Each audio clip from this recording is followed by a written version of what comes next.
నమస్తే, welcome to Foodie soul.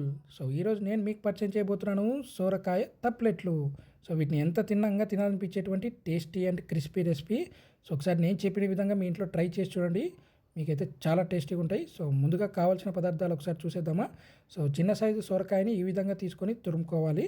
2 కరివేపాకు రెబ్బల్ని ఈ విధంగా సన్నగా కట్ చేసుకోవాలి. ఒక 7-8 పచ్చిమిరకాయలని ఈ విధంగా చిన్నగా కట్ చేసుకోండి.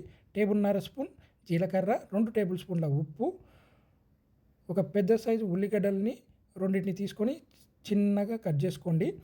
అర్ధగంట సేపు నానబెట్టుకున్న శనగబ్యాళ్ళు, ఒక చిన్న సైజు కప్పుతో 3 బియ్యపిండిని తీసుకోండి. వీటన్నిటిని ఒకసారి దగ్గరగా తీసుకొని మనం బాగా నలుపుతూ కలపండి. ఎందుకంటే నలపడం ద్వారా సొరకాయలో ఉల్లిగడ్డల్లో ఉన్న నీరు పిండికి పడుతుంది. బాగా దగ్గరగా నలుపుతూ కలపండి. ఎంత కలిపితే అంత మనకి నీరు అనేది ఊరుతుంది. ఊరి పిండి అనేది మనకు కావాల్సిన కన్సిస్టెన్సీకి దగ్గరగా అవుతుంది.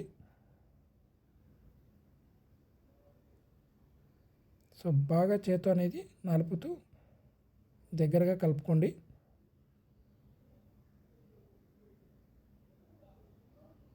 ఇప్పుడు ఒక హాఫ్ గ్లాస్ వాటర్ అనేది తీసుకొని మనం పిండిలో చిలకరించుకొని బాగా కలుపుకుందాం.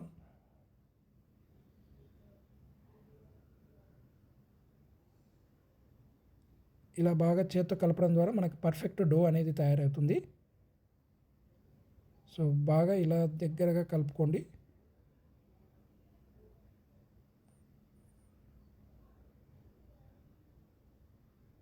మనకి పర్ఫెక్ట్ డో అనేది తయారైంది. ఒక 10 మినిట్స్ పాటు ఈ డోని మనం పక్కకు పెట్టుకుంటే అంతలోపల మనం ఒక బ్యాండీ తీసుకొని దాన్ని ఒక హాఫ్తో ఆయిల్తో నింపేయండి. ఎందుకంటే మనం ఫ్రై చేస్తాం. ఇప్పుడు స్టవ్ ఆన్ చేసుకొని ఆయిల్ హీట్ అయ్యేంత వరకు మనం వెయిట్ చేద్దాం. మనం పక్కకి పెట్టుకున్న డౌలో నుంచి ఇప్పుడు చిన్న సైజు నిమ్మకాయ బద్దంత రౌండ్ బాల్స్ అనేది క్రియేట్ చేసుకొని ఒక వైట్ క్లాత్ మీద ఈ విధంగా పెట్టుకోవాలి. పెట్టుకొని ఇప్పుడు చేతుల్ని వాటర్లో కొంచెం తడుముకొని మనకు కావాల్సిన షేప్లో ఈ పిండిని ఒత్తుకోవాలి. మరీ మందంగా కాకుండా మరీ చిన్నగా కాకుండా ఒక మీడియంలో ఒత్తుకోవాలి. ఎందుకంటే మరీ మందం అయిందనుకోండి మనం ఫ్రై చేసేటప్పుడు ఫ్రై అవుతుంది టోటలీ. మనకు కావాల్సిన షేప్లో మనం ఈ విధంగా చేత్తో తడుముకోవాలి.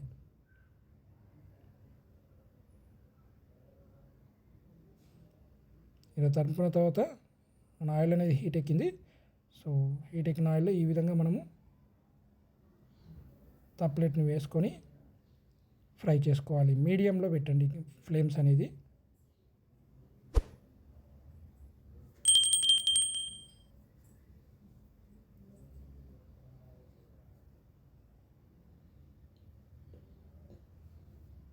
రెడ్డిష్ బ్రౌన్ కలర్ వచ్చేంత వరకు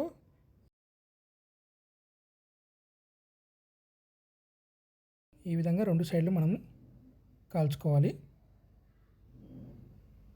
ఇవి చాలా టేస్టీ అండ్ హెల్తీ రెసిపీ అండి ఇది. మీ పిల్లలు కూడా చాలా బాగా ఇష్టపడి తింటారు. ఒకసారి మీరు ఇంట్లో ట్రై చేసి ఎలా ఉందో కామెంట్లో మెన్షన్ చేయండి.